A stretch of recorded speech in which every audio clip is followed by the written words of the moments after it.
You will hear a number of different recordings, and you will have to answer questions on what you hear. There will be time for you to read the instructions and questions, and you will have a chance to check your work. All the recordings will be played once only. The test is in 4 sections. At the end of the test, you will be given 10 minutes to transfer your answers to an answer sheet. Now turn to Section 1.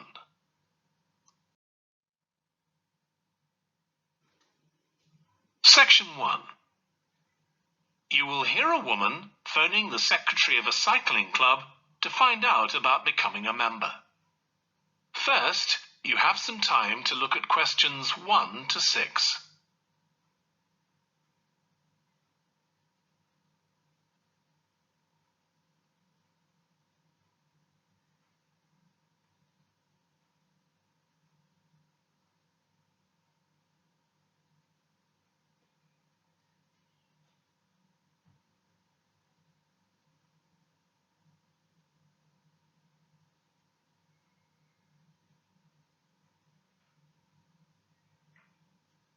You will see that there is an example that has been done for you. On this occasion only, the conversation relating to this will be played first. Hello, South City Cycling Club. Oh, hi. I want to find out about joining the club. Right, I can help you there. I'm the club secretary and my name's Jim Hunter. Oh, hi, Jim. The club secretary's name is Jim Hunter, so Hunter has been written in the space. Now we shall begin. You should answer the questions as you listen, because you will not hear the recording a second time. Listen carefully and answer questions 1 to 6. Hello, South City Cycling Club. Oh, hi. I want to find out about joining the club. Right, I can help you there. I'm the club secretary and my name's Jim Hunter. Oh, hi, Jim. So, are you interested in membership for yourself? That's right. Okay, well, there are basically 2 types of adult membership. If you're pretty serious about cycling, there's the full membership. That costs $260, and that covers you not just for ordinary cycling, but also for races, both here in the city and also in other parts of Australia. Right. Well, I'm not really up to that standard. I was more interested in just joining a group to do some cycling in my free time. Sure, that's why most people join. So in that case, you'd be better with the recreational membership. That's $108 if you're over 19 and $95 if you're under. I'm 25. Okay, it's paid quarterly and you can upgrade it later to the full membership if you want to, of course. Now, both types of membership include the club fee of $20. They also provide insurance in case you have an accident, though we hope you won't need that, of course. No. Okay. Well, I'll go with the recreational membership, I think. And that allows me to join in the club activities and so on? That's right. And once you're a member of the club, you're also permitted to wear our kit when you're out cycling. It's green and white. Yes, I've seen cyclists wearing it. So can I buy that at the club? No, it's made to order by a company in Brisbane. You can find them online. They're called Jerry's. That's Jerriz. You can use your membership number to put in an order on their website. Okay. Now, can you tell me a bit about the rides I can do? Sure. So we have training rides pretty well every morning, and they're a really good way of improving your cycling skills as well as your general level of fitness. But they're different levels. Level A is pretty fast. you're looking at about 30 or 35 kilometres an hour. If you can do about 25 kilometres an hour, you'd probably be level B. And then level C are the novices who stay at about 15 kilometres per hour. Right. Well, I reckon I'd be level B. So when are the sessions for that level? There are a couple each week. They're both early morning sessions. There's one on Tuesdays, and for that one you meet at 5:30 a.m, and the meeting point's the stadium. Do you know where that is? Yes, it's quite near my home, in fact. Okay, and how about the other one? That's on Thursdays. It starts at the same time, but they meet at the main gate to the park. Is that the one just past the shopping mall? That's it. Before you hear the rest of the conversation, you have some time to look at questions 7 to 10.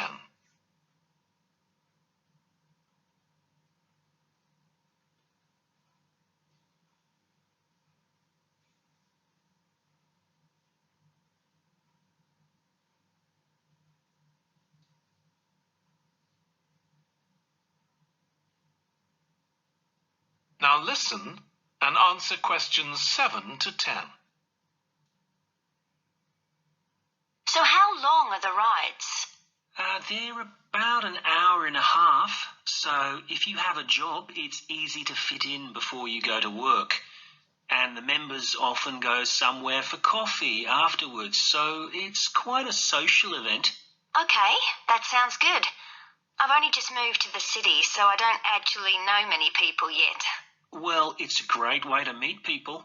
And does each ride have a leader? Sometimes, but not always. But you don't really need one. The group members on the ride support one another anyway. How would we know where to go? If you check the club website, you'll see that the route for each ride is clearly marked. So you can just print that out and take it along with you. It's similar from one week to another, but it's not always exactly the same. And what do I need to bring? Well, bring a bottle of water and your phone. You shouldn't use it while you're cycling, but have it with you. Right. And in winter, it's well before sunrise when we set out, so you need to make sure your bike's got lights. That's okay. Well, thanks, Jim. I'd definitely like to join. So what's the best way of going about it? You can... That is the end of section 1. You now have half a minute to check your answers.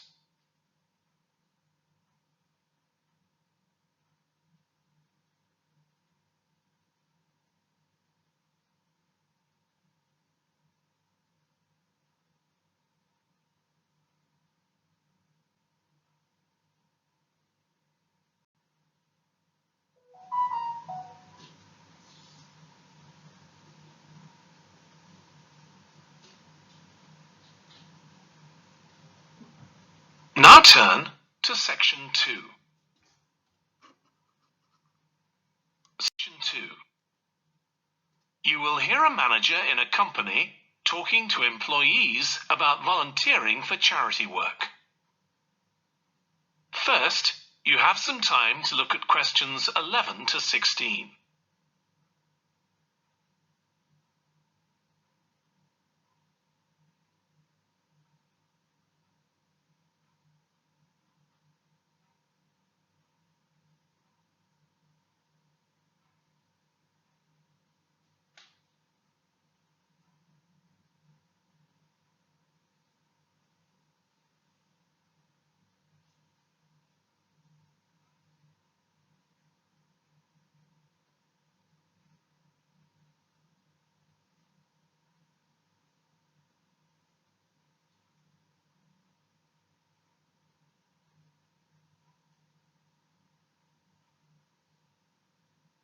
Now listen carefully and answer questions 11 to 16. Thanks for coming, everyone. Okay, so this meeting is for new staff and staff who haven't been involved with our volunteering projects yet. So Basically, the idea is that we allow staff to give up some of their work time to help on various charity projects to benefit the local community. We've been doing this for the last 5 years, and it's been very successful. Participating doesn't necessarily involve a huge time commitment. The company will pay for 8 hours of your time. That can be used over 1 or 2 days all at once, or spread over several months throughout the year. There are some staff who enjoy volunteering so much, they also give up their own free time for a couple of hours every week. It's completely up to you. Obviously, many people will have family commitments and aren't as available as other members of staff. Feedback from staff has been overwhelmingly positive. Because they felt they were doing something really useful, nearly everyone agreed that volunteering made them feel more motivated at work. They also liked building relationships with the people in the local community and felt valued by them. 1 or 2 people also said it was a good thing to have on their CVs. One particularly successful project last year was the Get Working project. This was aimed at helping unemployed people in the area get back to work. Our staff were able to help them improve their telephone skills, such as writing down messages and speaking with confidence to potential customers, which they had found quite difficult. This is something many employers look for in job applicants, and something we all do without even thinking about every day at work. We've got an exciting new project starting this year. Up until now, we've mainly focused on projects to do with education and training. And we'll continue with our reading project in schools and our work with local charities. But we've also agreed to help out on a conservation project in Redfern Park. So if any of you fancy being outside and getting your hands dirty, this is the project for you. I also wanted to mention the annual Digital Inclusion Day, which is coming up next month. The aim of this is to help older people keep up with technology. And this year, instead of hosting the event in our own training facility, we're using the ICT suite at Hill College, as it can hold far more people. We've invited over 60 people from the Silver Age Community Center to take part, so we'll need a lot of volunteers to help with this event. If you're interested in taking part, please go to the volunteering section of our website and complete the relevant form. We won't be providing any training for this, but you'll be paired with an experienced volunteer if you've never done it before. By the way, don't forget to tell your manager about any volunteering activities you decide to do. Before you hear the rest of the talk, you have some time to look at questions 17 to 20.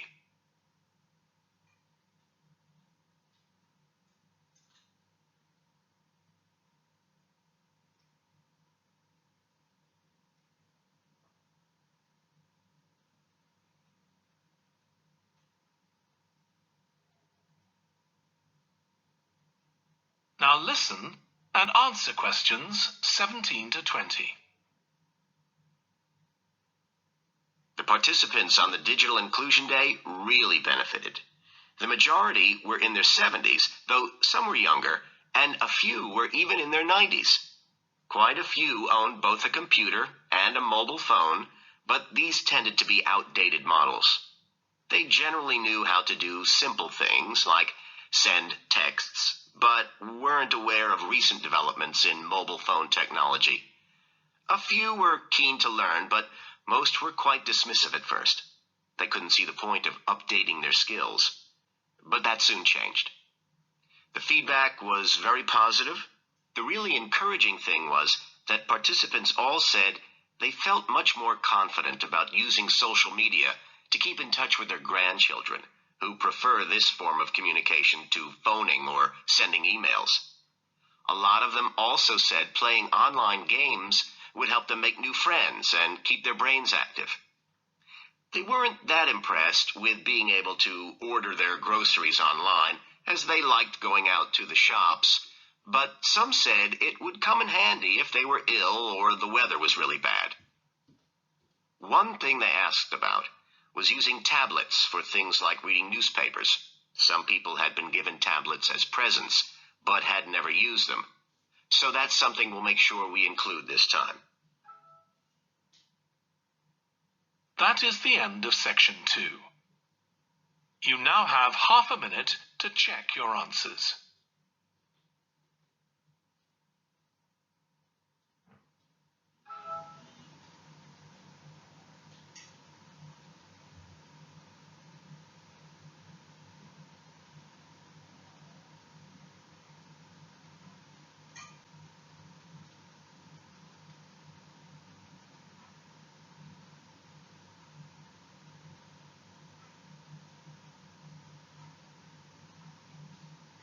Now turn to section 3. Section 3. You will hear a student called Russ consulting his tutor about a presentation he is preparing on nanotechnology, the study of materials on an extremely small scale. First, you have some time to look at questions 21 to 25.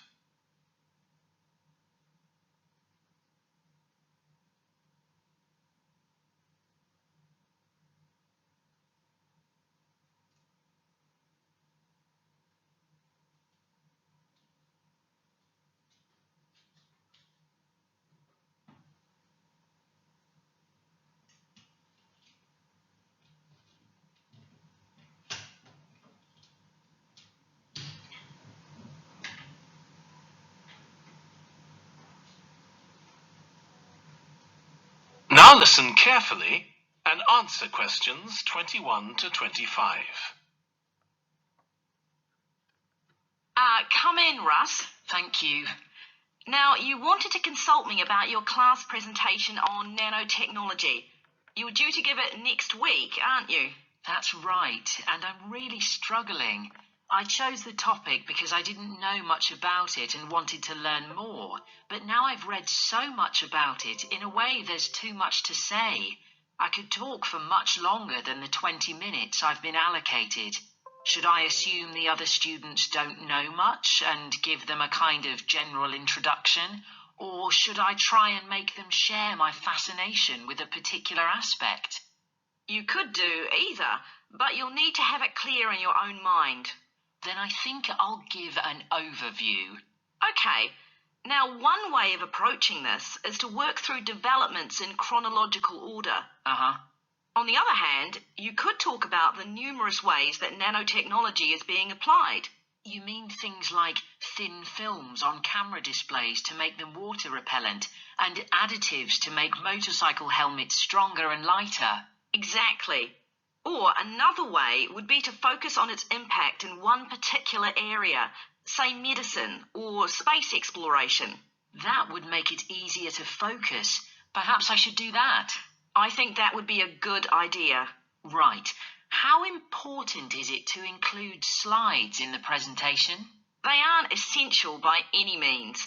And there's a danger of tailoring what you say to fit whatever slides you can find. While it can be good to include slides, you could end up spending too long looking for suitable ones. You might find it better to leave them out. I see. Another thing I was wondering about was how to start. I know presentations often begin with, first I'm going to talk about this, and then I'll talk about that. But I thought about asking the audience what they know about nanotechnology. That would be fine if you had an hour or two for the presentation, but you might find that you can't do anything with the answers you get, and it simply eats into the short time that's available. So maybe I should mention a particular way that nanotechnology is used to focus people's attention. That sounds sensible.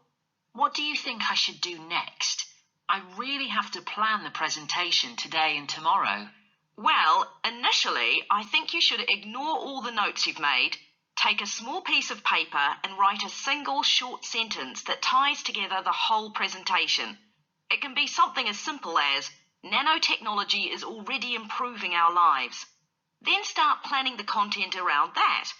You can always modify that sentence later if you need to. Okay. Before you hear the rest of the discussion, you have some time to look at questions 26 to 30.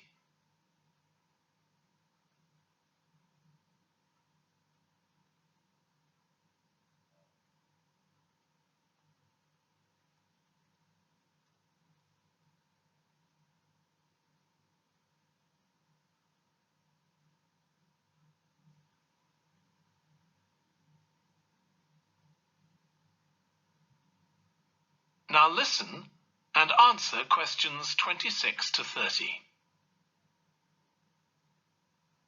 Okay, now let's think about actually giving the presentation. You've only given one before, if I remember correctly, about an experiment you'd been involved in. That's right. It was pretty rubbish. Let's say it was better in some respects than in others. With regard to the structure, I felt that you ended rather abruptly, without rounding it off. Be careful not to do that in next week's presentation. Okay. And you made very little eye contact with the audience because you were looking down at your notes most of the time. You need to be looking at the audience and only occasionally glancing at your notes. Your body language was a little odd. Every time you showed a slide, you turned your back on the audience so you could look at it. You should have been looking at your laptop. And you kept scratching your head, so I found myself wondering when you were next going to do that, instead of listening to what you were saying. Oh dear.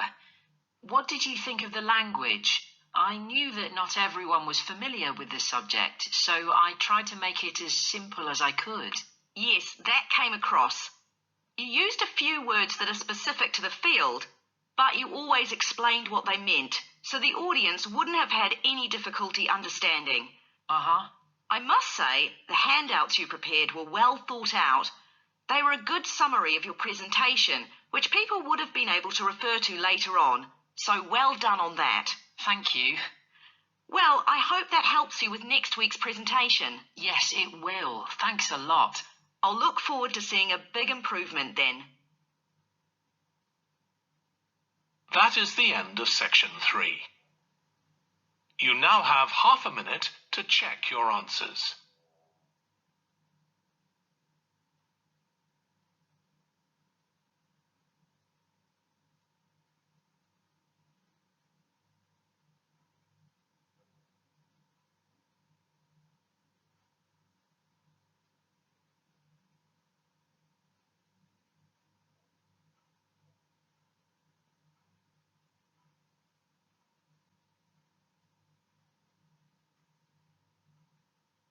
Now turn to section 4. Section 4. You will hear a lecturer in psychology talking about a type of memory. First, you have some time to look at questions 31 to 40.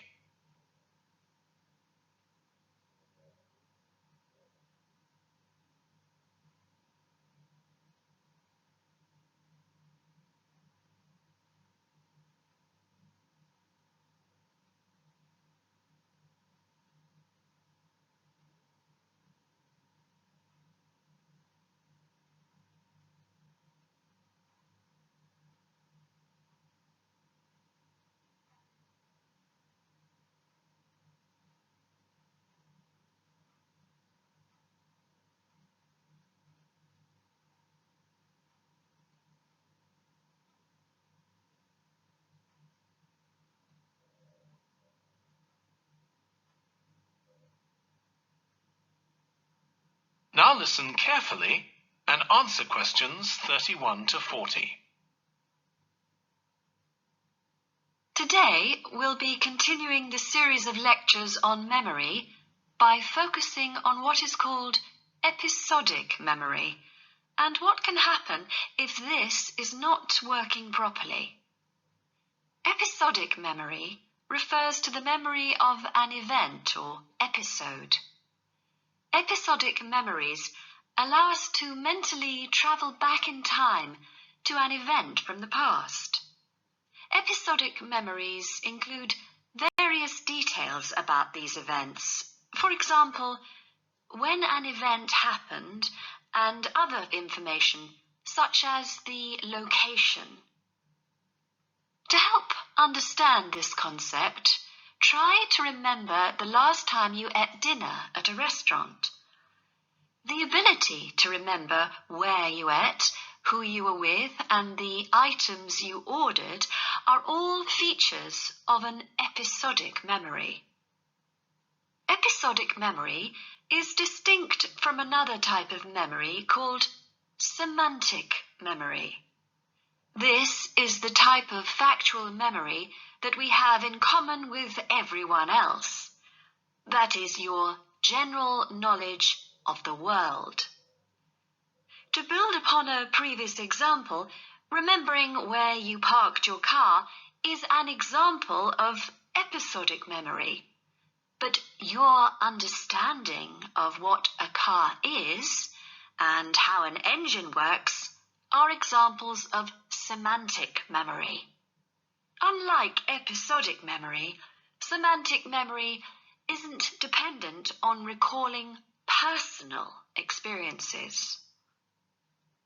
Episodic memory can be thought of as a process with several different steps of memory processing, encoding, consolidation, and retrieval. The initial step is called encoding. This involves the process of receiving and registering information which is necessary for creating memories of information or events that you experience.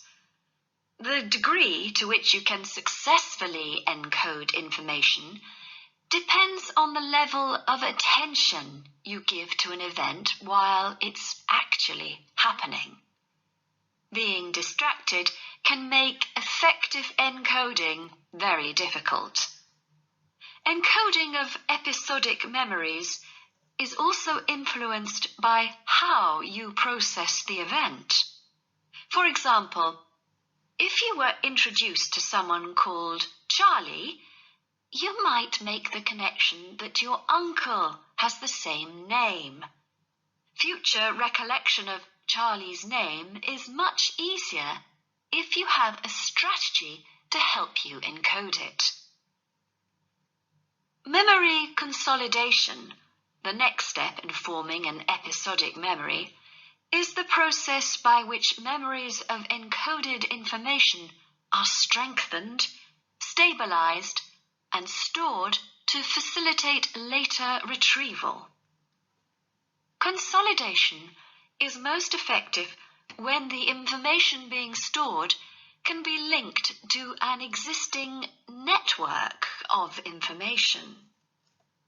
Consolidation makes it possible for you to store memories for later retrieval indefinitely. Forming strong memories depends on the frequency with which you try to retrieve them. Memories can fade or become harder to retrieve if they aren't used very often. The last step in forming episodic memories is called retrieval, which is the conscious recollection of encoded information. Retrieving information from episodic memory depends upon semantic, olfactory, auditory, and visual factors. These help episodic memory retrieval by acting as a prompt. For example, when recalling where you parked your car, you may use the color of a sign close to where you parked.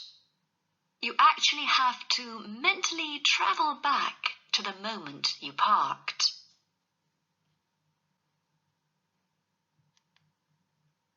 There are a wide range of neurological diseases and conditions that can affect episodic memory.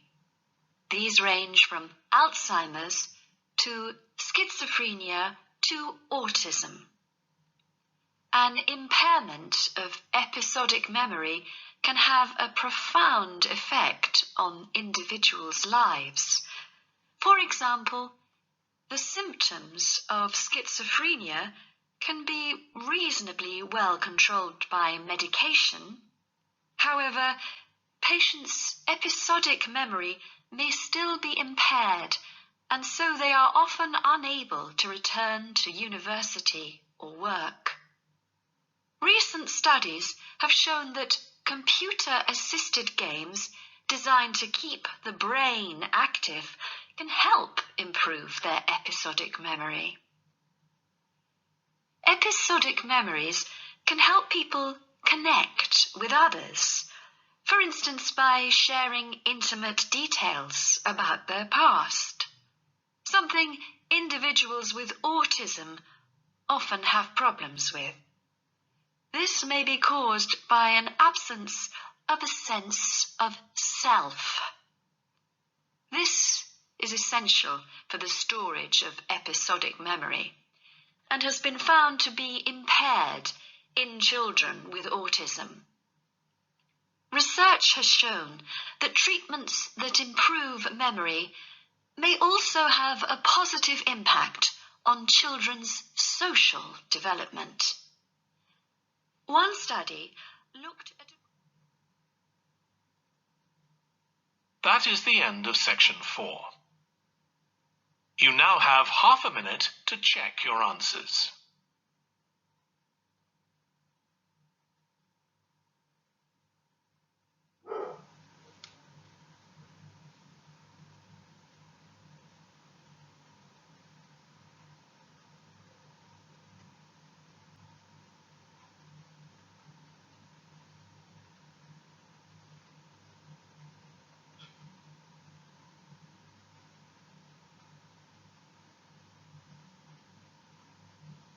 That is the end of the listening test. In the IELTS test, you would now have 10 minutes to transfer your answers to the answer sheet.